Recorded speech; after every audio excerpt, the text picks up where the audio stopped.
প্রিয় দর্শক বন্ধু, আশা করি সকলে ভালো আছেন। পরিবেশ বান্ধব উপকরণ দিয়ে তৈরি করা হয়েছে মেদিনীপুর শহরের সংযুক্ত পল্লী সর্বজনীন দুর্গা উৎসব কমিটির পুজোর মণ্ডপ। দেখছেন সেই ছবি, পুরোটাই পরিবেশ বান্ধব। প্লাইয়ের টুকরো দিয়ে, প্লাই দিয়ে, কাঠ দিয়ে বিভিন্ন রকম ডিজাইন করা হয়েছে। পরিবেশ বান্ধব পুজো মণ্ডপ দেখছেন মেদিনীপুরের সংযুক্ত পল্লী সর্বজনীন দুর্গা উৎসব কমিটির পুজো মণ্ডপ।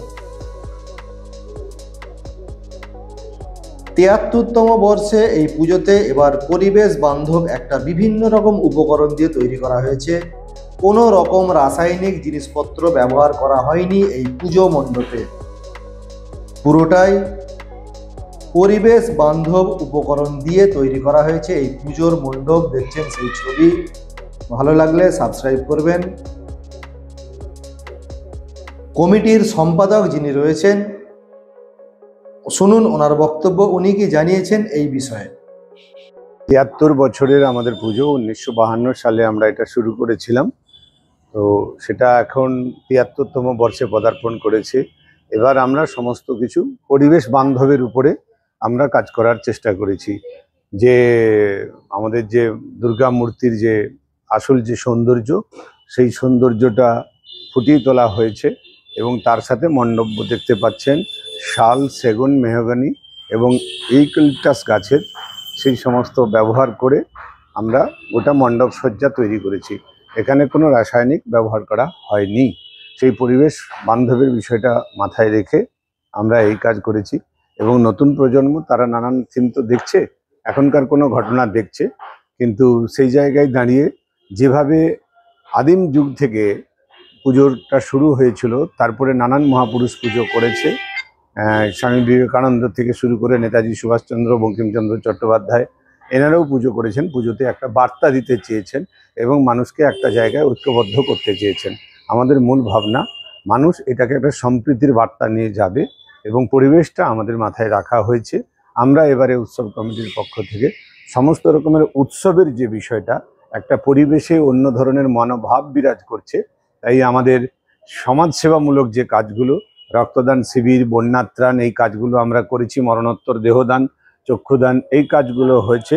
কিন্তু সাংস্কৃতিক অনুষ্ঠানের যে বড় বড় শিল্পী নিয়ে বড় ধরনের অনুষ্ঠান, সেগুলো বাতিল করেছি। আমাদের পাশাপাশি যে ছেলেমেয়েরা, বাচ্চা বাচ্চা ছেলেমেয়েরা, তারা কিছু অনুষ্ঠান করবে, এটা রাখা হয়েছে এবং কিছু মানুষের মধ্যে আমরা নতুন বস্ত্র আমরা উপহার হিসেবে তুলে দেবো। এই সমস্ত কর্মসূচি আমাদের থাকছে। আর সামগ্রিকভাবে গোটা যে মণ্ডপের কাজ আপনারা দেখছেন, এখানে শুধু কাঠ ব্যবহার করা হয়েছে এবং প্রতিমার মধ্যেও তাই সাবেকি আনাকে ধরার চেষ্টা করেছি। যে সাবেকি যে ভাবনাটা, সেটা তো অনেকে সেটাকে বিবর্তন ঘটিয়ে মূল ভাবনা থেকে সরে যাচ্ছে। আমরা সাবেকি ভাবনাটা রাখার চেষ্টা করেছি, তার মধ্য দিয়ে সমাজকে একটা বার্তা, নতুন প্রজন্মকে একটা বার্তা দিতে আমরা চেয়েছি।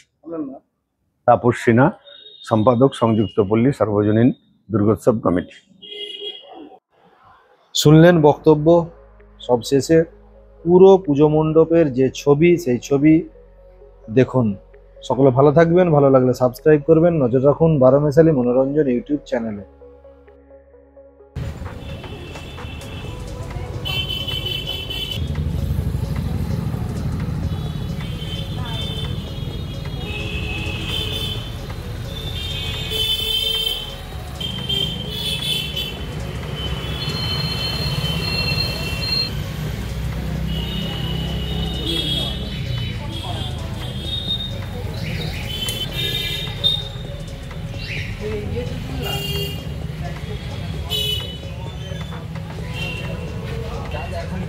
ফাঁকা আছে,